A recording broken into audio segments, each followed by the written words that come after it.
मनोक्रान्ति त्यही बाढीको नाम हो। यो बाढी हो भन्ने कुरा विकासानन्दको मुखबाट कम र विकासानन्दसँग जोडिएका शिष्यहरूबाट बढी प्रमाणित भएको छ।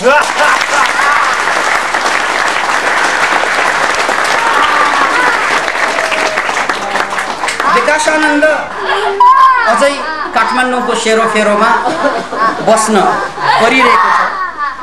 यो एउटा अवस्थाको नाम हो। र याद राख्नुहोस्, नेपालको सबभन्दा विकट जिल्ला,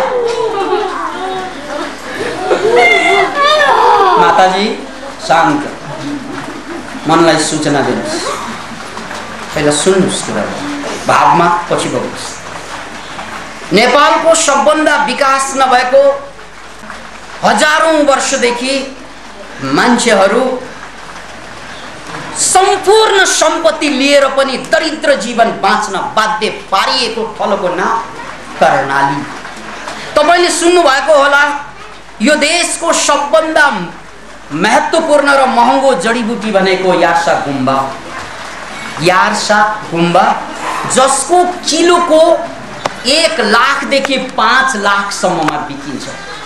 फेरि एकचोटि त्यही ठेगो, क्यान यु इमेजिन?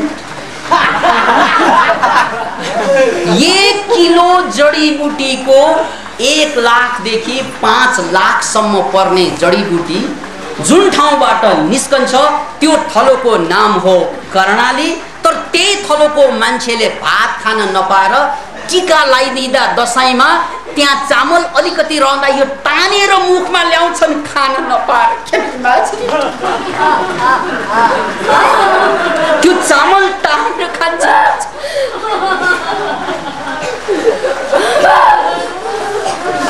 त्यो थलो हो कर्णाली।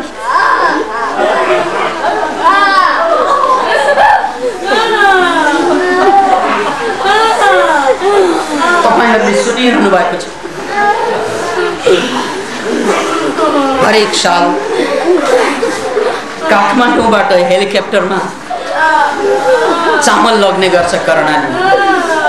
त्यो चामल उनीहरूलाई खानु होइन, टिको लाउनलाई पुग्दैन त्यहाँको जग्गा।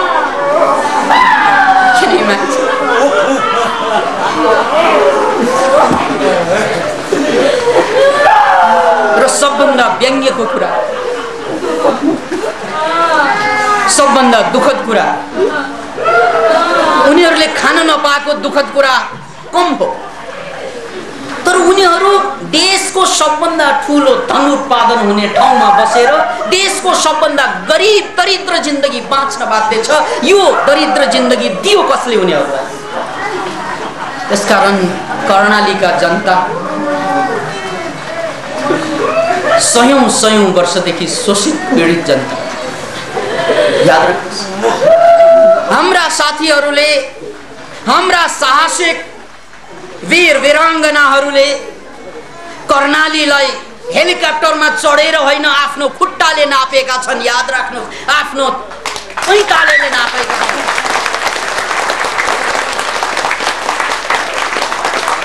देशका राजनेताहरू, मन्त्रीगणहरू या स्थानीय कोही पनि नेताहरू त्यहाँ हेलिकप्टर चढेर जाने गर्छन्, प्लेन चढेर जाने गर्छन्।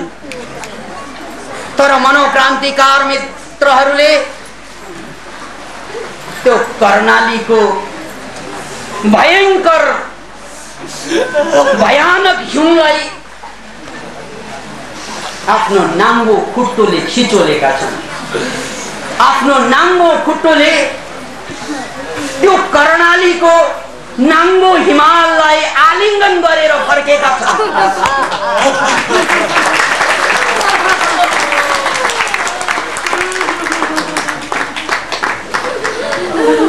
अतः उनीहरूले जुन देखे जुन भोगे त्यो मनोक्रान्ति प्रेमीहरूको लागि एउटा मार्गदर्शनको रूपमा, एउटा दियोको रूपमा, एउटा ज्योतिको रूपमा सधैँ अगाडि मानव जातिको सेवाको लागि प्रेरणा बनिरहनेछ। यसमा मलाई कतै पनि शङ्का छैन।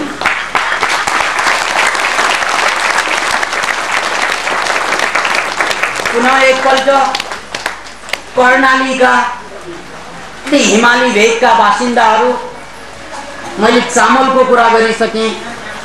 त्यहाँ पुग्ने चामल खान पेट भर्न होइन, टिको लाउनलाई पुग्दैन, मैले भनिसकेँ।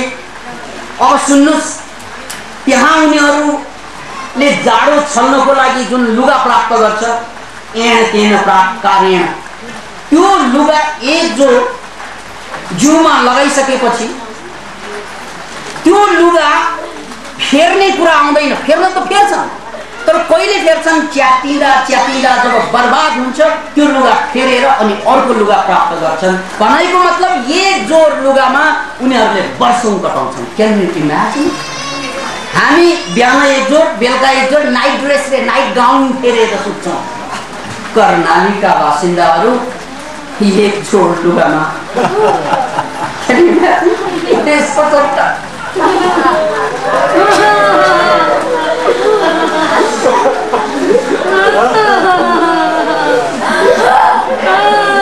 अब तेस्रो कुरा सुन्नुस्। त्यस्तो ठाउँ, मैले लुगाको कुरा गरेँ, मैले चामलको कुरा गरेँ, खानाको, उनीहरूको अनुहार र उनीहरूको शरीर हेर्ने हो भने मान्छे हो कि भूत हो छुट्याउन गाह्रो हुन्छ पटक पटक। किनभने वर्षमा एकपल्ट मात्रै नुहाउन सक्छन् उनीहरू। पुरा शरीर मैलामाथि मैला, मैलामाथि मैला चढेर त्यो जम्मै सेतो गोरो, त्यहाँको अनुहार कालो चाम्रो परिसक्यो। त्यहाँ विकास कुञ्चरी गुफा युगमा जसरी मान्छे बस्थे, हजारौं वर्ष जंगली मानवहरू जसरी बस्थे, कतिपय कर्णालीका बासिन्दा त्यस्तै बस्नु बाँकी छ। अनि त्यहाँ संसारकै सबभन्दा अनौठो जडीबुटी, चाहे त्यो यार्सा गुम्बा हुन्, चाहे त्यो 5 औँले हुन्, चाहे त्यो शिलाजित हुन्, एक से एक जडीबुटी फल्ने ठाउँ थियो। सम्पूर्ण चीज पाएर दरिद्र भएर, दरिद्र होइन दरिद्रतम भएर बाँच्न बाध्य जनता। उनीहरू जहाँ टेकिरहेका छन् त्यो जमिन स्वयं सुन फल्ने जमिन, तर उनीहरू भीख मागिरहेका छन् काठमाडौँसित। सुनमाथि टेकेर भीख माग्दैछन् कर्णाली बासिन्दा। यो अधिकांश कर्णालीको जनजीवन हो। र हामीले पटक पटक भन्ने गरेका छौं, मान्छे गरिब धनको अभावमा हुँदैन। याद राख्नुस् यो कुरा। हाम्रो एउटा जनरल मिस्टेक के छ भने हामी धन अभाव भयो भने गरिब ठान्छौं। होइन, मान्छे गरिब धनको अभावले हुँदैन, मान्छे गरिब ज्ञानको अभावले हुन्छ। किन भन्नाले त्यो ज्ञान प्रयोग गरेको भए त्यहाँको सारा सम्पत्तिलाई प्रयोगमा ल्याएर उनीहरू सुख सम्पन्न जीवन बिताउन सक्थे। हामीले काठमाडौँवासीले भन्दा बेसी सक्थे, तर दुर्भाग्य यही रह्यो कि उनीहरूलाई बुझाइदिने कसले, उनीहरूलाई जगाइदिने कसले, उनीहरूलाई सिकाइदिने कसले। र रोग कम छैनन् उनीहरूसँग। रोगको मामलामा काठमाडौँवासी र कर्णालीवासीमा केही पनि फरक पाउनु भएन हाम्रा साथीहरू। याद राख्नुहोस् यो कुरा। सम्पत्ति जति यता, विपत्ति जति उता, भागभण्डा त भइरहेकै छ। याद राख्नुहोस्, सम्पत्ति जति सहर बजारमा, विपत्ति जति पहाडमा, जङ्गारमा, हिमालमा, त्यो त भागभण्डा त छ। तर एउटा कुरामा समानता के त भन्नाले सहर बासिन्दाहरू सारा सम्पत्ति पाएर पनि रोगी पीडित, र कर्णालीवासीहरू सारा सम्पत्ति गुमाएर पीडित। फरक त्यति मात्र। रोग त्यता पनि, रोग यता पनि, शोक त्यता पनि, शोक यता पनि। सम्पत्तिको मामलामा अलिकति फरक। र त्यहाँका बासिन्दाहरूले हाम्रा साधकहरूलाई सघाए, सहयोग गरे भन्दा तपाईहरू जिब्रो टोकेर बस्नु होला। किन भन्नाले आफू त मागी मागी छोरोको बिहे भने जस्तो, आफू त मागी मागी हिँड्नु परेको छ, फेरि छोरोको बिहे भने झैँ कर्णाली बासिन्दाहरूले केही नभएका, मैले भने चामल चाहिँ टीका लाउन नभएकाहरूले पनि हाम्रा साधकहरूलाई खुवाए, बास दिए, उनीहरूलाई त्यहाँ बस्न आग्रह गरे, ज्ञानको लागि याचना प्रार्थना गरेर फर्किँदा पैसो सुत्ता दिएर पठाए। किनकि कारण थियो, कारण यही हो कि मान्छे जहाँ पनि जुनै ठाउँमा पनि शारीरिक रूपमा रोगी छन्, मानसिक रूपमा टेन्सनै टेन्सन, तनावै तनावमा बाँचिरहेका छन्। त्यसकारण उनीहरूको एउटा अझै आशा छ कि कहीँ कुनै बेला कुनै मान्छे आएर, कुनै समूह आएर, कुनै अभियान आएर, कुनै क्रान्ति आएर यो अभागी दुर्भाग्यमा बिताइरहेका मान्छेहरूको जिन्दगी बदलिदो एउटा ज्योति आशाको अझै उनीहरूले सँगालेर बसेको छ। त्यही आशाको ज्योतिकै कारण हाम्रा साथीहरूलाई उनीहरूले सहयोग गरे, सघाए। यसरी नै उनीहरू हाम्रा साथीहरूलाई सघाउँदै बिदाबाजी गरेर फेरि फेरि फर्कनको लागि आए। त्यसै कारणले गर्दा हुम्ला नेपालको सबभन्दा अविकसित मानिने ठाउँ, हुम्ला नेपालको सबभन्दा सुदूर मानिने ठाउँ, सब गाउँ, त्यस्तो ठाउँमा पनि हाम्रा मनोक्रान्तिका योद्धा त्यहाँ स्थापित भइरहेका छन्। किन भन्नाले त्यहाँको पनि आवश्यकता, हुम्लामा यार्सा गुम्बा मात्रै भएर पुग्दैन, मनोक्रान्ति योद्धा पनि चाहिन्छ।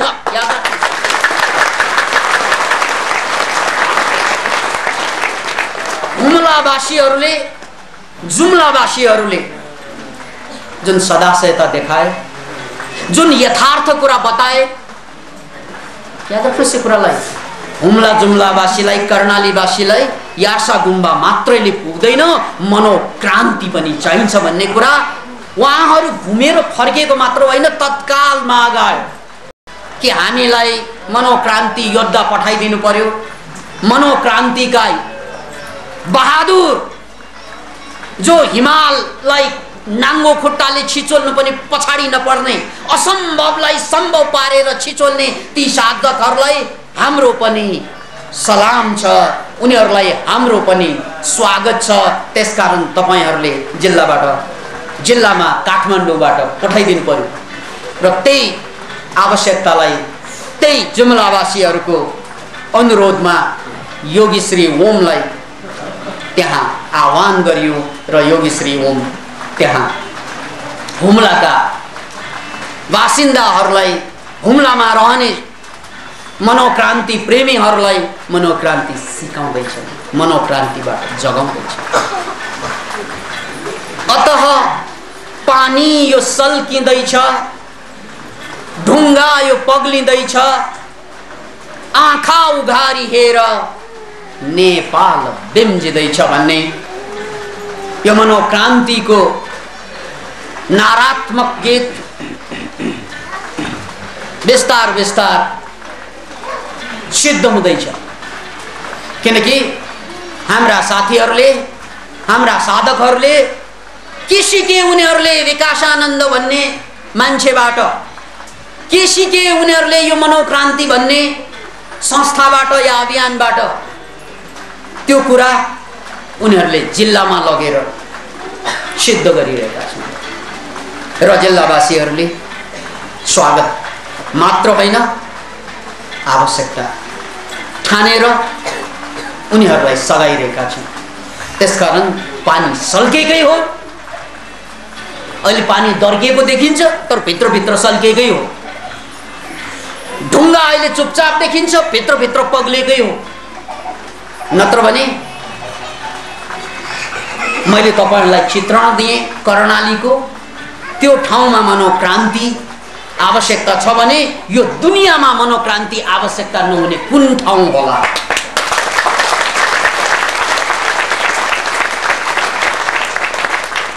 एउटा नमुना मैले पेश गरी कि मनोक्रान्तिको आवश्यकता त्यो संसारकै सबभन्दा अभागी र दरिद्रतम अविकसित ठाउँको मान्छेलाई पर्छ भने यो एउटा चित्रण भयो। तर कुरा पूरा हुनको लागि, कुरालाई कम्प्लिसन दिनको लागि त्यसको अर्को पाटो पनि जोड्नु पर्छ कि हामी यहाँ आएर बसे देखुन, मनोक्रान्तिलाई हामीले यहाँ स्थापना गरे देखुन, केही संसारकै सबभन्दा शक्तिशाली देशका मान्छेहरू, संसारकै सबभन्दा प्रभावशाली मानिने मान्छेहरू पनि मनोक्रान्ति नभई हुँदैन भन्ने कुरालाई महसुस गर्न बाध्य भएका छन्। त्यही सन्दर्भमा केही दिन अगाडि अमेरिकाबाट, अमेरिकाको गभर्नमेन्टको फन्ड लिएर, अमेरिकाको गभर्नमेन्टको फन्डमा, पैसोमा नेपाल घुम्न आएका प्रोफेसरहरू, लेक्चररहरू र शिक्षकहरूको एक जमात यही थलोमा मनोक्रान्ति बुझ्नको लागि उनीहरू दिनभरि आएका थिए। उमेर उनीहरूको बढीमा 75 वर्षसम्मका, घटीमा 35-40 का परिपक्व व्यक्तिहरू।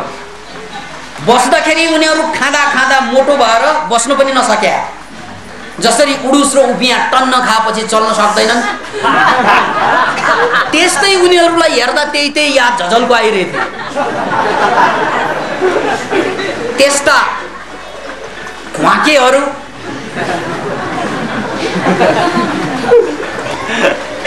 किन भन्नाले संसारको सबभन्दा बढी खाएका, संसारको सबभन्दा बढी विकास गरेको अवधारणा बोकेका र नेपाली जनता त्यही पुग्नको लागि मरिमेटेका, अनि उनीहरूको हालत देख्दा बस्न पनि नजानेका। याद राख्नुस् यो कुरा, यो पनि व्यङ्ग्य हो। उनीहरूलाई पनि मनोक्रान्ति चाहियो अरे।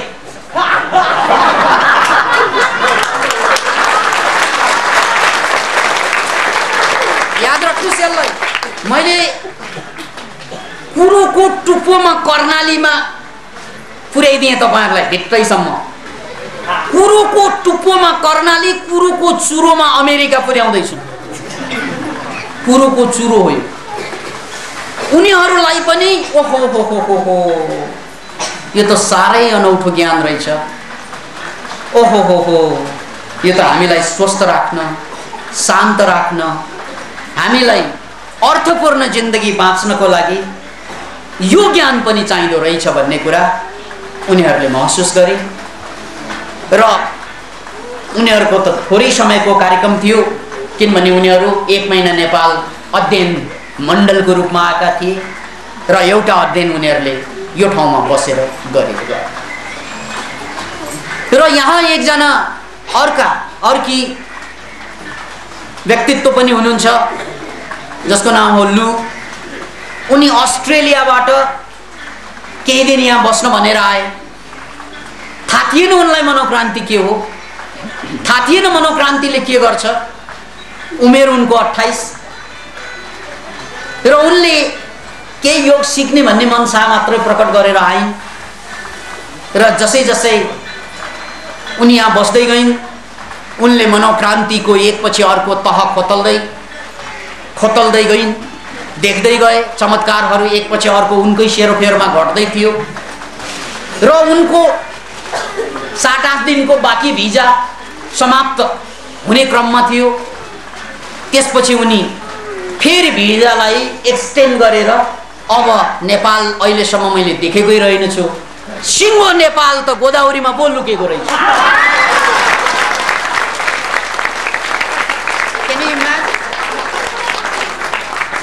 उनी प्लेन चढेर गाडी चढेर नेपालको एक कुनाबाट अर्को कुना चाहर्दै हिँड्दा अन्त्यमा नेपाल छोड्ने क्रममा नेपाल त पूरा नेपाल घुम्दा त अलिअलि नेपाल त देखे जस्तो लाग्थ्यो, तर यहाँ आएर सिङ्गो नेपाल भेट्टा, सिङ्गो नेपाल। किनभने उनले खोजेको कुरा त यहाँ पो रहेछ। उनी कहाँ कहाँ गए त्यो कम अर्थपूर्ण रह्यो उनलाई। उनी यहाँ रहे त्यो उनको जीवन रूपान्तरणको पहिलो बिन्दु रह्यो गोदावरी मनोक्रान्ति। त्यसकारण मिजलुले हत्तनपत्त गएर भिजा एक्सटेन्ड गरे, बस्छु म बेसी, नेपालले मलाई जति बसाउँछ त्यति म बस्छु र मेरो नेपाल भनेको अब गोदावरीको यो गुरुकुल हो, मैले बुझिसकेँ। किन भन्नाले नेपालले जति कुरा दिन सक्छ त्यो भन्दा बेसी कुरा गोदावरीले मलाई दिइरहेको छ, त्यसकारण म यहीँ बस्छु। Can you imagine? त बन्धुहरू, उनी साइकोलोजीका विद्यार्थी हुन खोज्दै थिइन्। उनले हामीसँग बसेर सबै कुरा सिकिन्। किन भन्नाले मनोक्रान्तिको तेस्रो चरणमा सम्पूर्ण गुह्य ज्ञान पनि हामीले उन्मुक्त रूपमा हाम्रा शिष्यहरूमा बाँधिरहेका छौँ। पहिलो पुस्ता र दोस्रो पुस्ता, जुन पहिलो फेजका र दोस्रो फेजका साथीहरूले हामीलाई एउटा शिक्षकको रूपमा चिनेका थिए, एउटा व्यक्तित्वको रूपमा चिनेका थिए भने यो तेस्रो फेजमा आएर हामीले कुनै पनि ज्ञानलाई आचार्य मुष्टि भनिन्छ त्यसलाई, कि अरूलाई आधा सिकाउने आधा गोजीभित्रै राख्ने, ज्ञान आधा जनताको लागि विद्यार्थीको लागि अनि आधा ज्ञान चाहिँ बाँकी राख्ने गर्छन् सामान्यतया प्रोफेसनल टिचरहरूले। याद राख्नुहोस्, प्रोफेसनल टिचरहरूको धर्मै त्यही हुन्छ। फेरि उनीहरूले जे जानेको छ सबै कुरा शिष्यलाई मरिनै दिँदैनन्, अथवा मर्ने बेला त्यो अवस्थामा पुगेपछि एउटा शिष्यलाई बोलाएर ला भनेर त्यो रहस्य खोलेर मरिदिन्छ। यो परम्परागत ज्ञानको रहस्य त्यही हो। चाहे त्यो मार्शल आर्टमा जानुस्, कुरो त्यही हुन्छ। सबै सूत्र सिकाएको हुन्छ तर गुरु सूत्र सिकाउँदैन। किन भन्नाले सिकायो भने गुरुलाई ढालिदिन्छ, सम्भव छ। त्यसको शब्द हो आचार्य मुष्टि। याद राख्नुहोस्, यो बौद्ध शास्त्रमा पनि बारम्बार बुद्धले पनि प्रयोग गर्नुभएको शब्द के हो, आचार्य मुष्टि भन्ने शब्द। आचार्य मुष्टि भने के त भन्नाले धेरै कुरा सिकाउने, सिकाउन मिल्ने सबै सिकाउने, तर शिष्यले यदि ढाल्ला ढाल्ला जस्तो देखिएको छ भने नसिकाउने। किन भन्नाले गुरुभन्दा अगाडि गयो भने त गुरुको आम्दानी घट्छ।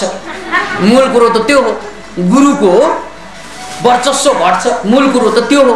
त्यसकारण आचार्य मुष्टि भन्ने शब्द शास्त्रमा बारम्बार आउँछ। अनि कसलाई सिकाउने त भन्नाले विश्वास पात्र, वर्षौं वर्षौं वर्षौं वर्षौं वर्षौं गुरुको शिष्य बन्दै बन्दै बन्दै अन्तमा गुरु मर्ने बेलामा ल भनेर सिकाएर जान्छन्। त्यसलाई आचार्य मुष्टि भन्छ। मनोक्रान्तिको पहिलो र दोस्रो चरणमा हामीसँग पनि आचार्य मुष्टि थियो। यो कुरा मैले अहिले खोल्नु पर्यो।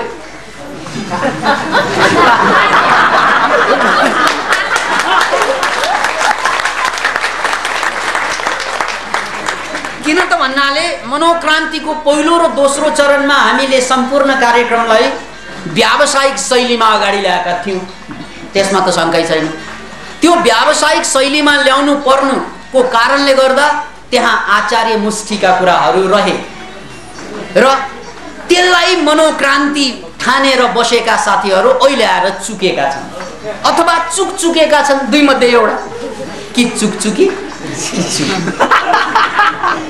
अनि अहिले कोही हाँसे।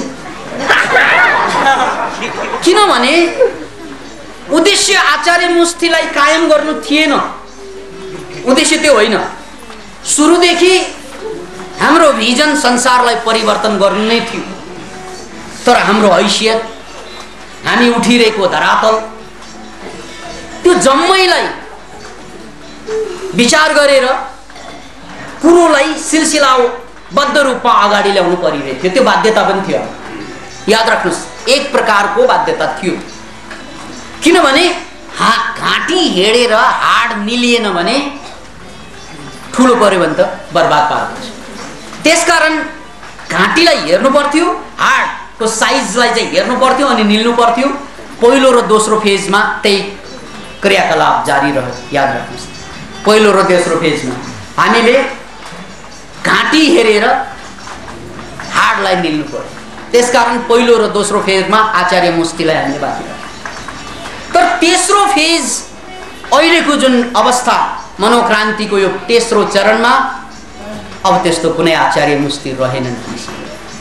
किनभने हामीले जे जति जानेका कुरा र जान्ने कुरा त्यो हामीले समान रूपमा सबै साधकहरूको रूपमा खोल्ने हो। किन भन्नाले हामीसँग आउने साधकहरू अब त्यागी भएर आएका छन्, बलिदानी भएर आएका छन्, घर छोडेर होइन घरलाई फोडेर पनि आएका छन्।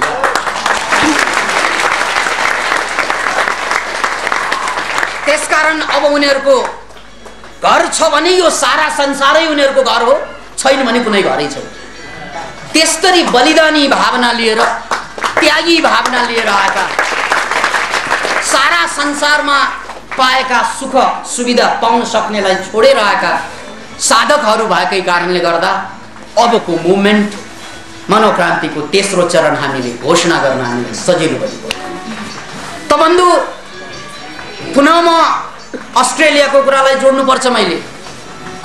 किन भन्नाले अस्ट्रेलियन मिज लूले हामीसँग सिक्ने क्रममा यी सारा कुरा देखिसकेपछि, जानिसकेपछि अब देशमा फर्केर साइकोलोजी पढेर एउटा साइकोलोजीको विद्यार्थी बन्ने र त्यसपछि टिचर बन्ने उसको सपनामा रूपान्तरण आउँदैछ। Can you imagine it? ऊ देशमा फर्केर साइकोलोजी पढेर टिचर हुने जुन पहिला सपना थियो, विचार थियो, प्लान थियो, योजना थियो, त्यसमा परिवर्तन गरेर ऊ भन्दैछन् अब त म पनि मनोक्रान्ति सिकाउँछु अस्ट्रेलिया। अब म मनोक्रान्तिलाई अस्ट्रेलियन जनताको अगाडि लग्दैछु। Can you imagine? यो मनोक्रान्तिको मोह, चाहे त्यो कर्णालीका गुफा युगमा बस्ने मान्छेको कुरा हुन् या 21औं शताब्दी होइन 22औं शताब्दी पुगे जस्तो देखिने सभ्य मान्छेको कुरा हुन्, सबैलाई मनोक्रान्ति त्यत्तिकै आवश्यक। अतः यो हाम्रो लागि गौरवको कुरा होइन, यो हाम्रो लागि प्रेरणाको कुरा हो। किन भन्नाले गर्व गरेर मान्छे एकै क्षणमा शर्म गर्नुपर्ने हुन्छ। त्यसकारण हामी यो गर्व गर्ने समय गर्व गर्नको लागि भनिरहेको होइन, हामीले त प्रेरणाको लागि मात्रै भनिरहेको कि भाइ संसार बदलिरहेको छ, बदलिसकेका छन् कति मान्छेहरू। अब पालो कसैको छ भने त्यो तपाईहरुको हो। आइए हात उठाए हम भी। कुनै सुफी सन्तले कहिल्यै बडा शानदार संग उद्घोष गरेका थिए, आइए हाथ उठाए हम भी, हम जिन्हें रस्मो दुआ याद, हम जिन्हें रस्मो दुआ भनेको रीति रिवाज, जात पात, वर्ग वर्ण, राष्ट्र सबै भेदभाव जसलाई हामी भन्छौं। थाहा छैन मलाई यो भेद के हो। जात नसोध मलाई, घर थर नसोध मलाई त मात्र क्रान्ति सोध र क्रान्ति भित्रका ज्ञानलाई सोध, त्यो ज्ञानले ल्याउने विज्ञानलाई सोध र त्यसपछि आउने प्रेमलाई सोध। त्यसकारण आइए हात उठाए हम भी, हम जिन्हें रस्म दुआ। मलाई रस्म थाहा छैन हो, मलाई यो 5000 वर्षको बोझ लाग्नु छैन। अब यो छातीमा, मेरो छातीमा त्यो बोझ लिएर हिँड्नु छैन 5000 वर्षको कुरूप इतिहासको बोझ। त्यसकारण आइए हाथ उठाए हम भी, हम जिन्हें रस्म दुआ याद नहीं, हम जिन्हें सोच ए मोहब्बत के सिवा, सोच भनेको जलेको, सोच ए मोहब्बत भनेको जल धर धर झर झर झर बगेको मोहब्बत, प्रेम, यस्तो प्रेम जो झर झर झर झर आगो ओक्लिरहेको, निभेको प्रेम होइन, ढुङ्ग्रो भित्रको आगोको प्रेम होइन, यो झर झर झर झर बल्दो प्रेम, यो जल्दो बल्दो प्रेम, त्यसलाई मोहब्बत भनिए। आइए हम जिन्हें रस्म दुआ याद नहीं, हम जिन्हें सोच ए मोहब्बत के सिवा कोई बुत बने को मूर्ति, कोई बुत, कोई खुदा याद नहीं। आइए हाथ उठाएं हम। मलाई के भगवान बाहिर का मंदिर, बाहिर का मूर्ति त्यो त संकेत थियो मैले साँच्चै जिउँदो भगवान फेला पारिसकेको छु। त्यो मभित्र पनि छ, त्यो तभित्र पनि छ। मैले देखिसकेँ त्यसलाई। बार बार नमस्कार छ मभित्रको भगवानलाई, तभित्रको भगवानलाई। आइए आइए हाथ उठाएं हम भी। हम जिन्हें रस्म दुआ याद, हम जिन्हें सोचे मोहब्बत के सिवा कोई बुत, कोई खुदा याद नहीं। आइए हाथ उठाए। बुद्ध ने उठाए हाथ, नानक ले उठाए, कबीर ले उठाए जीसस ले हाथ, उठाए लियोनार्डो दा विंची ले या उठाए हात महापुरुषहरूले। अब महापुरुषहरूलाई नमस्कार गर्दै प्रशंसा गर्दै हिँड्ने समय होइन। अब हामी भित्रको महापुरुषलाई जन्म दिनको लागि, हामी भित्रको महापुरुषलाई निकाल्नको लागि आइए हात उठाए हमने।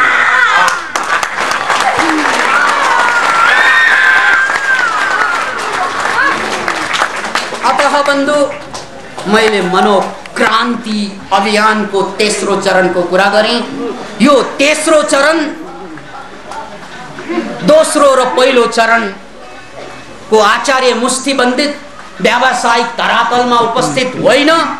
यो मनोक्रान्ति सिङ्गो मानव जातिको लागि बलिदानको एउटा सुवास हो, जो बिस्तार बिस्तार गाउँ गाउँका मान्छेको नाकमा मग मग मग बास्न।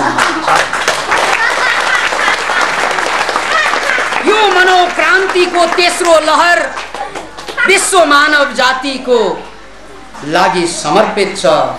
त्यसकारण हाम्रा योद्धाहरूले मनोक्रान्ति दर्शनलाई जीवन्त रूपमा प्रस्तुत गरिदिएका छन् र त उनीहरू वन्दनाका पात्र हुन्। त्यही क्रममा एउटा कडी अझै पनि सुनाउन चाहन्छु म यहाँहरूलाई। हाम्रा योद्धाहरू देशको कुना काप्चा फैलिरहेका छन्, फैलिसकेका छन् र ती योद्धा मध्ये पाल्पामा गएका योद्धाहरूको एउटा प्रसङ्ग प्रेरणादायी, दिललाई डेहलाउने खालको छ कि हामीले भनेका थियौं कि मनोक्रान्ति योद्धाहरूले जनतासँग केही लिनको लागि अगाडि बढ्दैन, जनतालाई आफूसँग भएको सम्पूर्ण कुरा दिनको लागि अगाडि बढ्छ। मनोक्रान्ति योद्धा कसैसँग माग्नेको लागि होइन, कसैलाई सम्पूर्ण कुरा दिनको लागि मरिमेट्ने छन्। यो हाम्रो आह्वान, यो हाम्रो नारा थियो। त्यसैले हामीले यो राष्ट्रका अभागी जनताहरूलाई खाएर मात्र सिकाउँदैनौँ, भोकै बस्नु परे पनि सिकाउँछौँ। हामी भोकै रहेर पनि यो राष्ट्रका जनतालाई जगारै छाड्छौँ। यो हाम्रो मन्तव्य थियो, यो हाम्रो धारणा थियो, यो हाम्रो दर्शनको इकाइ थियो। र नभन्दै यस्ता घटनाहरू बारम्बार घट्यो पनि दर्शन कसरी जीवन्त भयो त्यसको पहिलो नमुना इटरीबाट खबर आयो।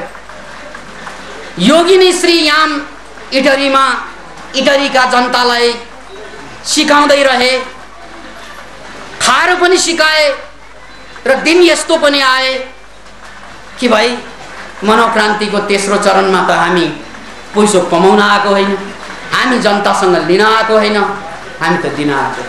त्यसकारण हामी जसरी पनि सिकाउँछौँ। नमागेपछि कतिपय मान्छेले नबुझ्ने पनि रहेछ कि एक दिन खानै पाएनन्, तर सिकाउनु त पर्यो, किनभने गुरुवचन त्यही थियो, सिकाऊ।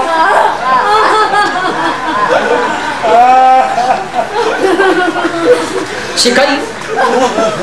दोस्रो दिन पनि जनतालाई त्यहाँ योगी याम योगिनी यमको बारेमा पत्ता चल्यो, भोकै रह्यो, सिकाइ।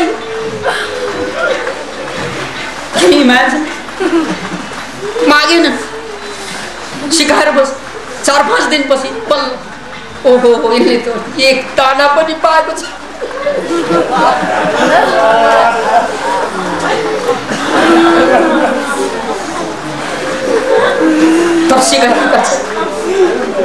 आफू भोकै रहे।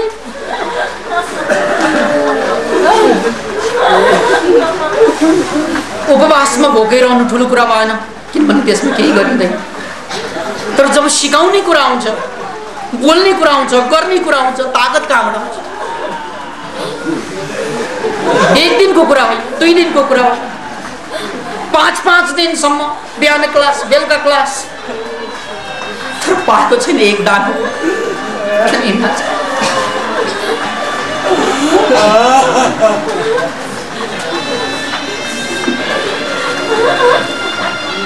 र त्यही कुरा फेरि पाल्पामा घट्यो। योगी श्री भम भर्खर 20-21 वर्षको, योगी गम 19-20 वर्षको।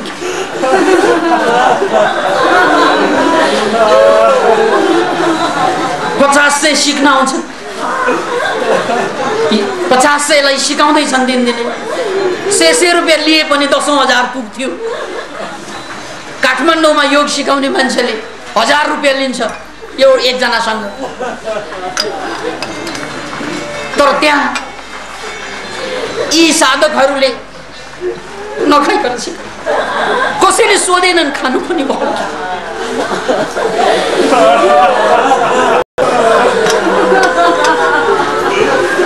याद राख्नुस् बन्धुहरू, यो राष्ट्रलाई जगाउने धेरै अवधारणाहरू यो देशमा छन्।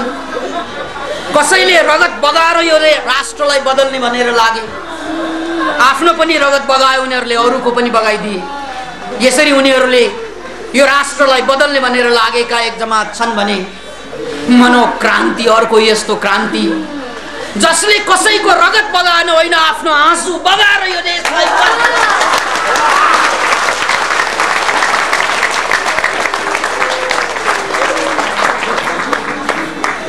हामी यो राष्ट्रका कुनै पनि आमा, कुनै पनि बाबाका छोराछोरीको रगत बगाउन चाहन्न।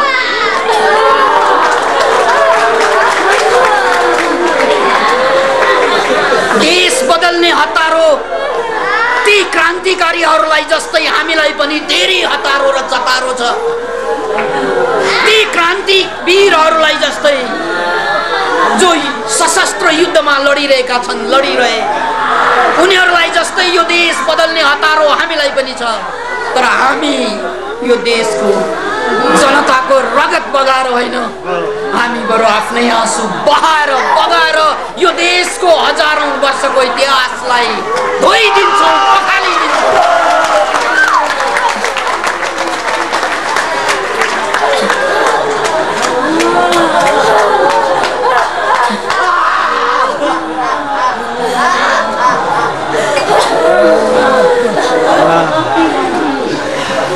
बन्धु, मैले अन्तिम कुरो नजोडिकन टुङ्ग्याएँ भने मनोक्रान्तिलाई अझै तपाईहरूले प्रष्ट बुझ्न सक्नुहुने छैन। त्यसकारण यो कार्यक्रमको टुङ्गो लगाउन अगाडि मैले आचार्य मुस्तीको कुरा र साथसाथै यो तेस्रो चरणको केही कुरा जोड्नुपर्छ। र यो मनोक्रान्तिको तेस्रो चरणको केही कुरा जोड्नु पर्दा हामीले मनोक्रान्तिका योद्धाहरू निर्माण कार्य थालिसकेपछि जीवनका रहस्यहरूलाई, जीवनका विराटतम सूत्रहरूलाई जुन हामीसँग आचार्य मुष्टिको रूपमा सुरक्षित थियो, सुसुप्त अवस्थामा थियो, त्यो कुरालाई बिस्तारै खोल्दै गएका छौँ। र त्यही खोल्ने क्रममा हामी अहिले 7 वटा शरीरको रहस्यमाथि काम गर्दैछौँ। मान्छेसँग एउटा शरीर होइन, 7 वटा शरीर हुन्छ। पहिलो शरीर त तपाईले बोकेर आउनुभयो, त्यो त तपाईलाई थाहा छ, यसरी हेरे पनि हुन्छ, तस्बिर लिए पनि हुन्छ। तर तपाईँ सँगसँगै जोडिएका अरू 6 वटा शरीरको बारेमा थोरै मान्छेलाई थाहा होला, या थोरै मान्छेले त्यसबाट फाइदा लिएको होला, थाहा नै छैन भने फाइदा लिने कुरा आउँदैन। अतः यो 7 वटा शरीरमा पनि 3 वटा तल्लो सांसारिक शरीर छन् जो संसारसँग जोडिन्छ, अर्को 3 वटा आध्यात्मिक शरीर छन् जो अध्यात्मतिर लाग्छ।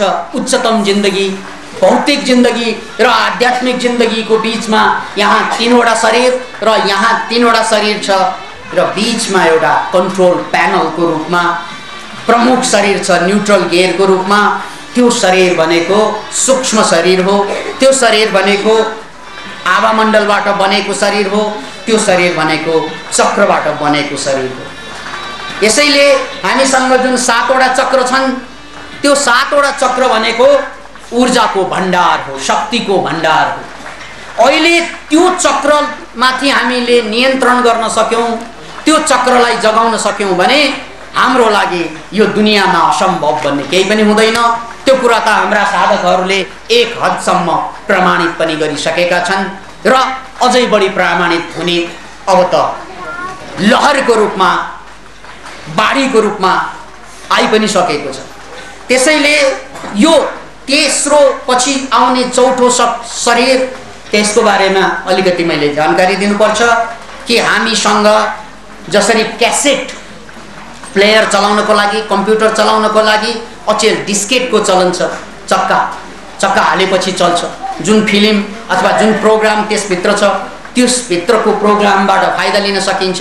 त्यस्तै तपाईँ हाम्रो शरीरभित्र 7 वटा त्यस्तो डिस्केट छन्, 7 वटा चक्र जसलाई भनिन्छ।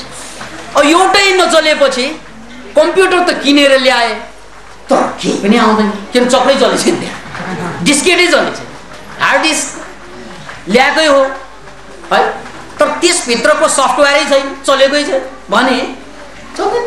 अनि यसरी हेरे कम्प्युटर त बाकस पो बनिरहेको, किन भन्नाले बाकस जस्तै छ, चिया चाहिँ यसमा बिसाउ भनेर चिया बिसाउनलाई मात्रै हो। अथवा कोहीले टेबल बनाएर ल बस्न पाउन आएपछि यसैमा बस्छ, किन केही आउँदैन, यसैमा बसे पनि हुन्छ। कमसे कम टेबलको त काम आयो, कमसे कम स्टुलको त काम आयो, केही नभए पनि। त्यस्तै हामी मान्छे पनि त्यो 7 वटा चक्र नचलेपछि हामी पनि स्टुल बन्छौँ, अनि सबै आएर बसिदिन्छ। बाउ आएर बस्छ, आमा आएर बस्छ, दाइ आएर बस्छ, भाइ कामै छैन, 2000 भए पनि कमाएर ल्या भन्छ। खर्बौँको जिन्दगी बोकेर आएको छ, 5000मा बेच्न बाध्य हुन्छ जिन्दगी। खर्बौँको जिन्दगी याद राख्नुहोस्, एउटा आँखा मात्रै तपाईँले बेच्न थाल्यो भने 10 लाख रुपियाँ हुन्छ। पत्याउनु हुन्न भने ट्राई गर्दा हुन्छ। त्यस्ता 10 लाखका 2वटा आँखा 20 लाख त भइसक्यो। अब किडनीको कुरा गरौँ, अचेल त किडनी खुब चाहिँ काटेर बेच्ने गिरोह सक्रिय छन् देशमा। त्यो कुरा त न्युजमा पढ्नु भएको होला। एउटा किडनी 10 लाखसम्ममा बेच्छ, 10 लाख, 20 लाख, 20 लाख, 40 लाख। एउटा फोक्सो याद राख्नुहोस्, एउटा फोक्सो ट्रान्सप्लान्ट गर्नु पर्यो भने झन्डै 1 अरब रुपियाँ पर्छ। 1 अरबको त फोक्सै रहेछ, मुटुको त हिसाब अहिले गरेकै छैन। आन्द्रा र भुँडी पुरै आएको छैन। हाम्रो खुट्टाको कति मोल छ त्यो त थाहा नै छैन, जुत्ताको मात्रै मोल खोजेर हिँडेको। हाम्रो हातको कति मोल छ थाहा नै छैन, पन्जा महँगो खोज्दैछ। अरे यार, के पन्जाको मोल लगाउँछौ, आफ्नै हातको मोल लगाएर हेर, तब न छोरो, तब न सपुत, तब न पुत्र, तब न पुत्री, तब न मान्छे। अरे यार, जुत्ताको मोल के हेरेर मलाई राम्रो जुत्ता चाहियो ले, क्या यार, जुत्ता बनाउने मान्छे जस्तै कुरा गर्छ बा। राम्रो जुत्ता चाहियो, राम्रो खुट्टा चाहियो भन्नु पर्दैन, किन भन्नाले खुट्टो सड्यो भने त्यो जुत्तोले के गर्ने, क्या जुत्तो कुरा गर्छ। अतः यो खुट्टो जुत्तो भन्दा महत्त्वपूर्ण छ। 20 लाख, 40 लाख, फोक्सो 1 अरब। 1 अरब 40 लाख रुपियाँ त हामीले यहाँ फटाफट हिसाब निकाल्यौँ। अब यो 1 अरबको तपाईँले बैंकबाट ऋण लिनुभयो भने कम्तीमा 15% ब्याज तिर्नु पर्यो। 15% भनेको वर्षको 15 करोड तिर्नु पर्यो। 15 करोड त ब्याजै तिर्नुपर्छ तपाईँले 1 अरबको ऋण लिनुभयो भने। याद राख्नुहोस्, वर्षमा तपाईँले कति कमाउनुहुन्छ, तपाईँको छोरा, तपाईँको छोरीले कति कमाउँछन्? महिनाको 5000 तलब खाएर वर्षमा 1,20,000 रुपियाँ कमाउँछन्, पेट पाल्न पुग्दैन। अरूलाई के पाल्दो होला हुसोस खाएको सबै मिलाउँदाखेरि अलिअलि बेसी होला तै पनि 15 करोड त नपुग्दो होला यार 5000 को तलब खाएर ऋण डुबाउँदैछ यसले किन भन्दा ऋण कति 15 अरबको छ खरबको छ क्यान यु इमेजिन यत्रो शरीर पाए तर त्यसको ब्याज पनि भेट्टाउन सकेन त्यसकारण बुझ्नु पर्छ के त भन्नाले यदि हामीले यो शरीरलाई लगानी गर्न सक्यौं साँच्चै मूल्य आँक्न सक्यौं भने हरेक मान्छेले आफूलाई हल्लाउने होइन संसारलाई हल्लाउने किनभने होला यस्तो कुरा जस्तो लाग्दो होला जुन कुरा एउटा सामान्य मान्छे बुद्ध बन्नको लागि जुन कुरा चाहिन्छ त्यो कुरा तपाईले पनि जन्मजात बोकेरै ल्याएको छ त्यो छ नि लाइसेन्स त बोकेकै लाइसेन्स बोकेर त आयो अब गाडी नचलाएपछि गर्ने लाइसेन्स बोकेरै ल्यायो जुन आइन्स्टाइन बन्नको लागि जुन कुरो चाहिन्छ त्यो कुरो तपाईसँग बोकेरै ल्यायो अहिले संसारको सबभन्दा धनी मान्छे बिल गेट्स बन्नको लागि जुन कुरो चाहिन्छ नि तपाईलाई त्यो कुरा त तपाईले बोकेरै ल्याएको के कुरा नि गुरुदेव त्यो केही कुरा होइन खोपडी भन्छ के त्यसलाई गिदी यही गिदीले आइन्स्टाइनलाई आइन्स्टाइन बुद्धलाई बुद्ध र बिल गेट्स बनाइदियो त्यो गिदी त हामीसँग पनि छ नि तर हाम्रो गिदी 2000-3000 मा बिक्न थालेपछि अनि आइन्स्टाइन निस्कला त्यसबाट 2-4 हजार मा बिक्यो भने त्यसबाट बुद्ध निस्केला बुद्धले जागिर खाएर बसेको के हुन्छ विचार Can you imagine?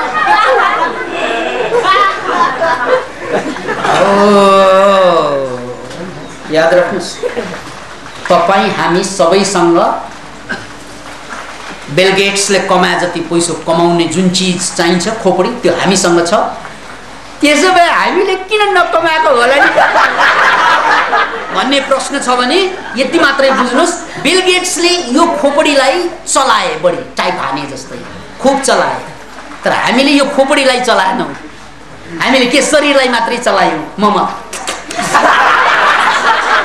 कस्तो मिठो छ भने यार खोपडी चलाउने कि जिब्रो चलाउने जिन्दगी the ins को जिब्रोमा कति जिन्दगी बल्बा यो जिब्रो यो ins को जिब्रोलाई फुसाउनको लागि अरे रे रे रे रे आइन्स्टाइन होटलको कान्छा भएर बसिरहेछ सिद्धार्थ गौतमहरु अहिले पिउन भएर बसिरहेछ किन त भन्नाले पेट पाल्नु पर्छ भन्छ पेट त परमात्माले पाल्ने हो तपाई पाल्ने हो यार गाडी पाल्नु पो तपाईको कुरा हो पेट त परमात्मा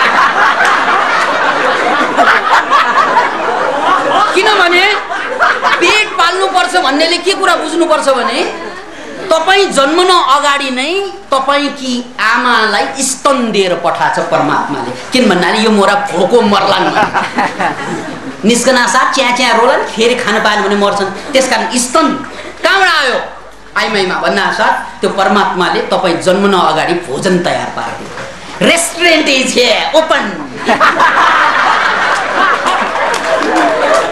स्तन भनेको बच्चाको रेस्टुरेन्ट होइन फ्रीमा खान्छन् मोरा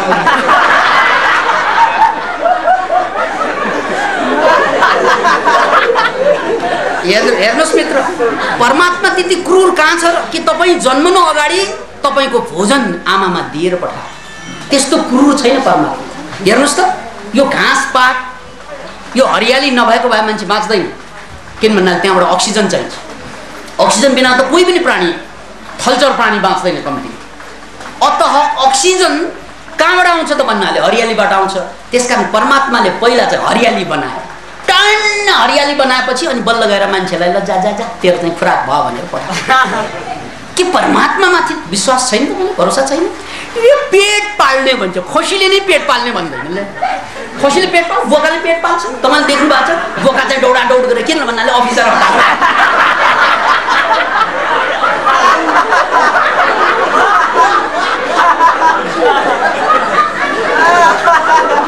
याद राख्नुस् मित्र यसको मतलब अफिस नजानु भनेको होइन फेरि अहिलेबाट फेरि अफिस जान छोड्दैन यति मात्रै कुरा हो यसको सन्देश, उद्देश्य महान हुनु पर्यो।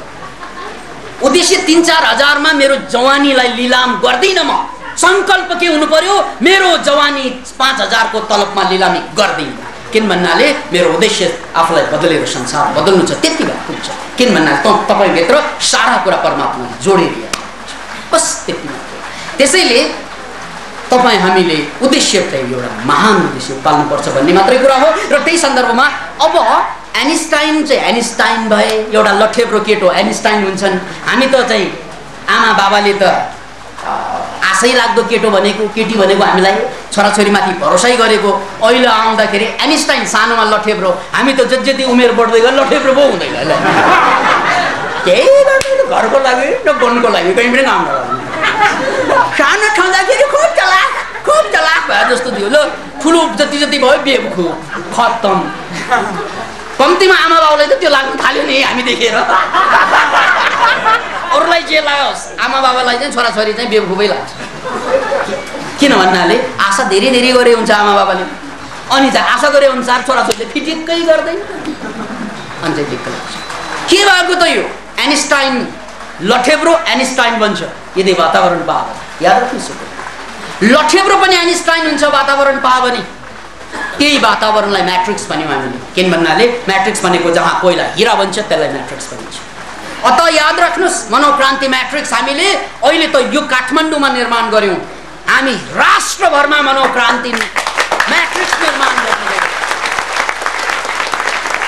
जहाँ कोइला जस्ता हाम्रा केटाकेटीहरू अब चाहिँ 4-5 हजारमा बिक्ने केटाकेटी होइन, हामी नेपाली जनताले अरबौंका युवाहरू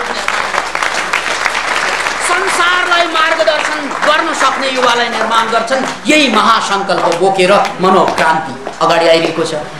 यो भाषण हो कि साँच्चै हो त भन्ने कतिलाई साँच्चै हो भने छोराछोरीलाई पठाउनु पर्यो यहाँ कहाँ हुनु भनेको पो भन्ने पनि कतिलाई लाग्दो होला। अब हेर्दै जाने कुरा हो, हामीले देखाउँदै जाने कुरा हो। याद राख्नुहोस् कुरा, त्यसको विज्ञान बताउँदैछु म। त्यो विज्ञान हो नाइटो। केइटो नाइटो। नाइटो कति पावरफुल छ भन्ने कुरा त हाम्रा चाहिँ तरुणीहरूले देखाएर हिँड्छन्। अझै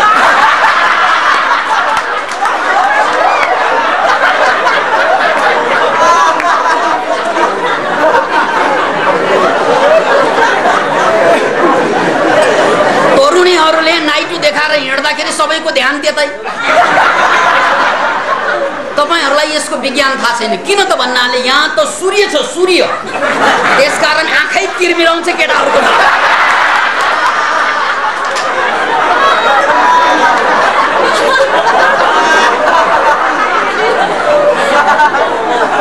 यो ठाउँलाई तपाईको सामान्य भाषामा जनजीब्रोमा नाइटो भनिन्छ, तर योगको भाषामा मणिपुर भनिन्छ। मणि भनेको चम्किने मणि, नागमणि। अब कहाँ नागको पछि लाग्यो भने ढुवाको ढसिदिन्छ खत्तम। नागमणि चाहिन्छ भने यहाँ छ। आफ्नो नाइटो त छान्दैन, फेरि हेर्दैन, तरुणीहरुको नाइटो हेरेर।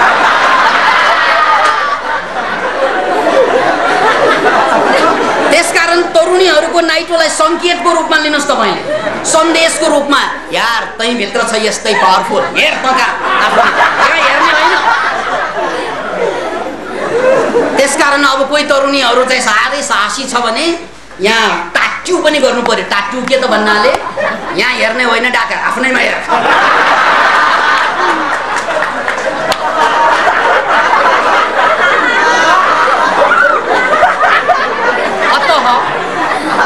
यो मणिपुर चक्र सामान्य आँखा, छालाको आँखामा यो के त भन्नाले मणिपुर देख्दैन उसले त के गर्छ त भन्नाले उसको लागि त नाइटो साइटो केही पनि होइन, यो मणिपुर हो।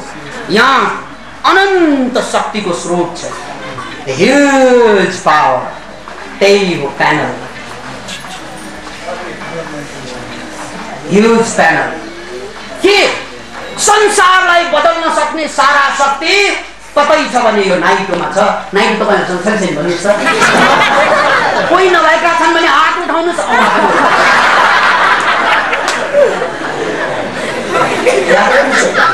छानेर हेर्नुस् कतै घरमा छुट्टी दिनु।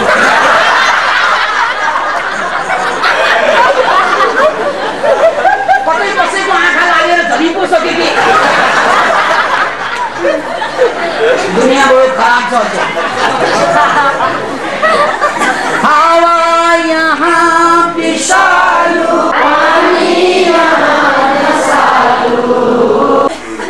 त्यो हरेक बाणले रावणको टाउको त काटिन्थ्यो अर्को टाउको आएर बस्छ। शक्ति रावणमा यति किन भन्नाले महातपस्वी। रावण भनेको चान्चुन मान्छे त होइन, महातपस्वी। त्यसकारण तपस्या बलको तपोबलको कारणले गर्दा रामको बाणले टाउकै काटे पनि अर्को टाउको आएर जोडिन्छ रावण। अनि पछि गएर रामलाई एउटा रहस्य बताइदिनु पर्यो। रहस्य विभीषणले गएर खोलिदिए। टाउको काट्ने होइन हजुर, किन भन्नाले उसको शक्ति खोपडीमा होइन नाइटोमा छ। याद रावण अमर पात्रको रूपमा रहेको शक्तिशाली रहनुको मतलब खोपडी होइन नाइटो। त्यसकारण हान्नु नाइटो ट्याङ हानेको नाइटोमा गयो भन्न साथी एउटा जोक याद आयो मलाई। भनौँ अनुमति पा रामायणको रामलीला हरेक वर्ष चल्दो रहेछ भारतमा विभिन्न प्राणी। नेपालमा त देखिएको छैन रामलीला भनेर चलाइन्छ। अनि रामलीलामा जहिले पनि रावणलाई रामले मारेको नाटक गर्नु पर्थ्यो। अनि त्यो नाटकमा एउटा गाउँमा कस्तो पर्यो त भन्नाले रावणको पाठ गर्ने मान्छेलाई डाइरेक्टरले कम पैसा दिएको रहेछ। कम पैसा दिएको कारणले गर्दा ऊ रावण हुन मानिरहेको थिएन। कहाँ भिलेन पनि खेल्नु पर्ने, पैसा पनि कमाइ भन्थ्यो। अब त्यहाँ रामलीला मैदानमा लाखौं मान्छे भेला भइसक्यो। चाडपर्व उनीहरूको दसैँ दशहरा होइन। त्यहाँ पर्दाबाट बाहिर आएर नाटक गर्नुपर्ने राम त आइसके, अब रावण छैन त्यहाँ। त्यसपछि पर्दा पछाडि चाहिँ के भने त भन्नाले पर्दाको पछाडि बसेर जा जा पैसा तेरो चाहिँ पुरा गरिहाल्छु नि पछि। कहाँ म त जान्नै भन्छ भनेर हुन्छ लाटा। लाटले गोजेछ डाइरेक्टरले। गोजेपछि पर्दाबाट ऊ रावण भएर बसेको मान्छे ठ्याक्क आयो। पर्दा अगाडि आएपछि त केही न केही त गर्नै पर्यो। नाटक गरे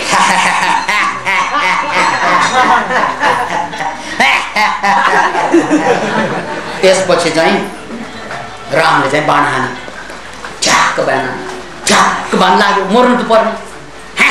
बाण निकाल्छ। आज त मरुंगा नै साला भनेर बाण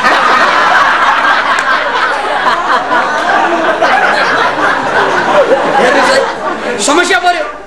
आज त मरुंगा नै भन्छ बा। फेरि अर्को बाण मरुंगा नै साला भन्छ फेरि। दर्शकहरू त्यहाँ गोलमाल भइसक्यो। किन भन्नाले यस्तो त रामायणमा छैन घटना। नाइटोमा बाण लागेपछि त ढल्नै पर्ने मर्नै पर्ने। क्या त्यो त चरित्र देखानेले पसिना पसिना भयो डाइरेक्टरको। किन भन्नाले यसले नाटक गोलमाल गरिदिन्छ। अब के गर्ने त भन्ना छ। अब भएन, अब जसरी भए पनि यसलाई चाहिँ पैसा चाहिँ दिनु पर्यो भन्ने बुझ्यो उसले।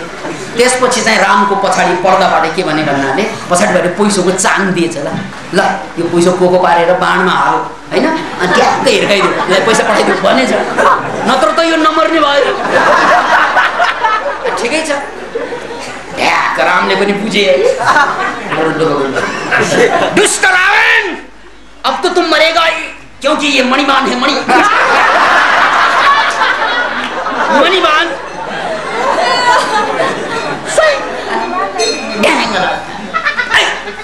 यसै बुझ्नु। 1 2 3 4 उसलाई 20,000 चाहिन्थ्यो न। 1 2 3 4 5 6 गरेर 20 19 20 मर गया।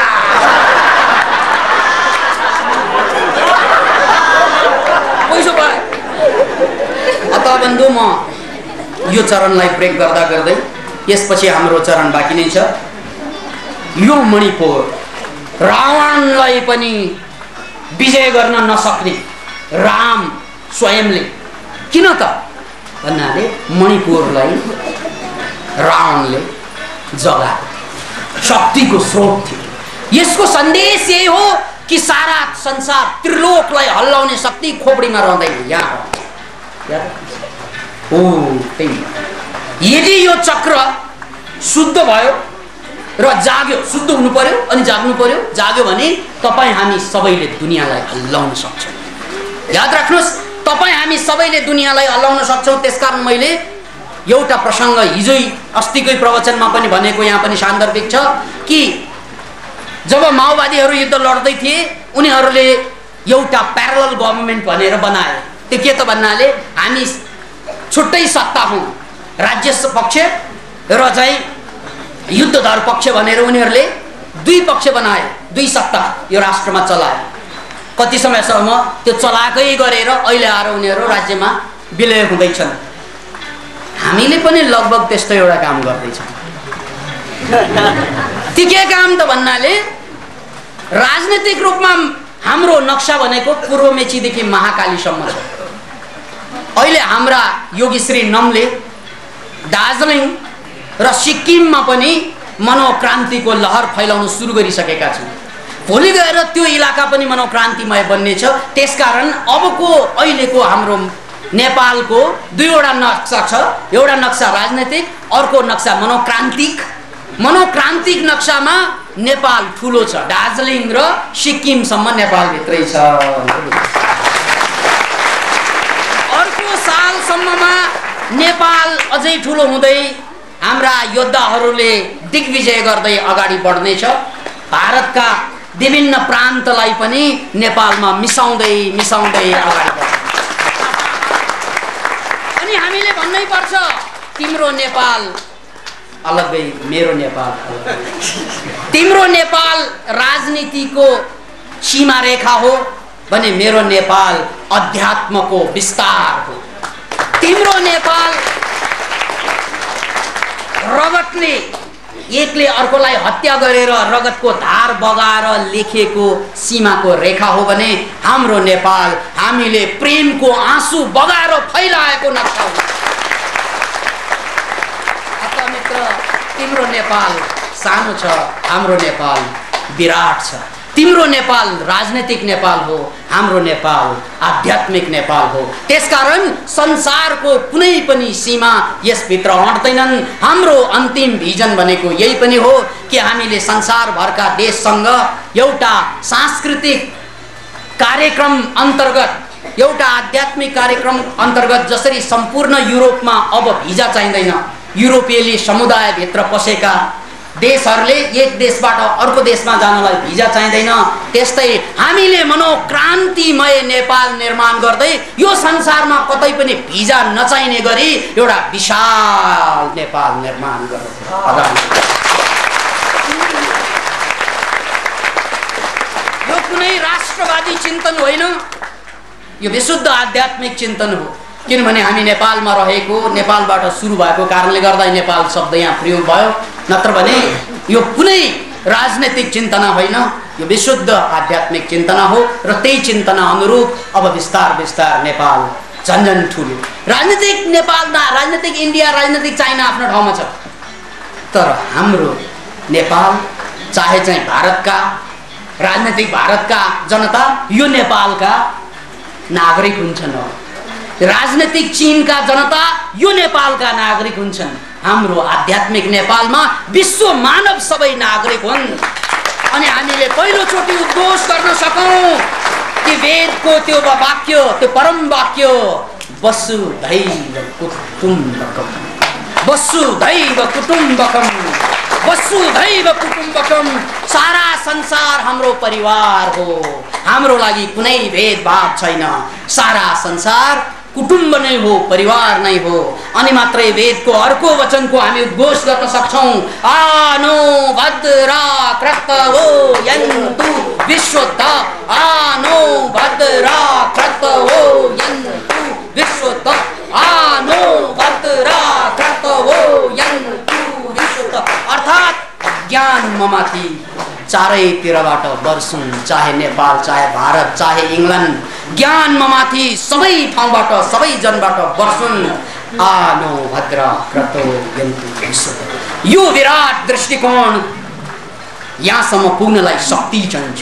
त्यो शक्ति खोपडीले मात्र आएर पुग्दैन, त्यो शक्ति नाइटोबाट। त्यसकारण हामीले अब तपाईँ हामी मध्ये यो सूचना पनि हो कि हाम्रो नाइटो हाम्रो 7वटा चक्रमा कुन चक्रमा नकारात्मक शक्ति छ, कुनमा कन्फ्युजिङ भइरहेछ र कुनमा शक्ति आइरहेको छ। अब हामी जाँच्छौँ, जाँचेर पत्ता लगाउँछौँ, लगाएर त्यो क्षेत्रमा तपाईले कुन साधना गर्नुपर्छ, तपाई उठ्नको लागि स्पेशलाइजेसन कहाँ गर्ने, तपाईको कुन चक्र ब्लकेज छ, हार्ट चक्र ब्लकेज छ, यहाँ छ कि यहाँ छ कि यो चक्र खुलिरहेको छैन कि, त्यो जम्मै चक्र वाइज एक ज्ञानलाई परीक्षण गर्दै हामीले साधकहरूलाई जगाई यो विश्वलाई बदल्ने महाअभियानमा लागिसकेका छौँ। त्यसकारण मैले भने यो आचार्य मुष्टि अब रहेनन्। अब यो सबैले हाम्रा साधकहरूले खुला रूपमा प्रयोग गर्न सक्ने छन्। खुला रूपमा आफू कहाँ छ र दुनियाँ कहाँ छ त्यो जाँच्न सक्ने हामीले त्यो विधि विधानलाई अगाडि सारिसकेका छौँ। त्यसका परीक्षण भइसकेको छ, त्यसको चाहिँ एक्सपेरिमेन्ट भइसकेको छ। अन्तमा जाँदै उदाहरण दिउँ, हामीसँग भएको 2वटा शक्ति हुन्छ। यो प्रमुख शक्ति नेगेटिभ र पोजिटिभ। नेगेटिभ शक्ति भनेको विघटनको शक्ति हो। अहिले टोयलेटमा गएर चाहिँ हामीले ऊर्जा नाप्यौँ भने त्यहाँ चाहिँ नेगेटिभ शक्ति चाहिँ निस्कन्छ। यदि चाहिँ झरेको पातलाई नाप्ने हो भने विघटन हुने नेगेटिभ शक्ति निस्कन्छ, तर भर्खर फुलेको फुललाई हेर्ने हो भने पोजिटिभ शक्ति निस्कन्छ। त्यस्तै तपाईको शरीरमा पनि या त नेगेटिभ शक्ति हुन्छ या त पोजिटिभ हुन्छ। नेगेटिभ शक्ति भए त्यो क्षेत्रमा तपाईले अझै डिस्ट्रक्सनतिर जानुपर्ने हुन्छ। किन भन्नाले केही चिजले तपाईलाई रोकिरहेको छ, बाधा छ, बाधा फुकाउनु पर्छ तपाईले साधनाबाट। अथवा पोजिटिभ भइसकेको छ भने बाधा फुकाउनु पर्दैन, थप नमानिकन अगाडि बढ्नुस्। तपाईलाई रोक्ने कोही पनि दुनियाँमा छैन, किन भन्नाले तपाईको चक्रले साथ दिइसक्यो। त्यसकारण यही आधारमा हाम्रा साधकहरूले के राष्ट्रलाई दिग्विजयको रूपमा अगाडि बढिसकेको छ र हामीले पहिलो चरणबाट यति भन्दै मैले विश्रान्ति लिनुपर्छ।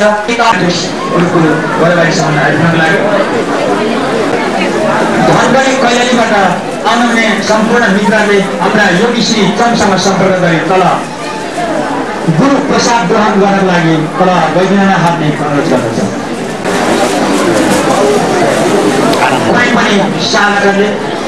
कुनै पनि साधक साधिकाहरूले गुरु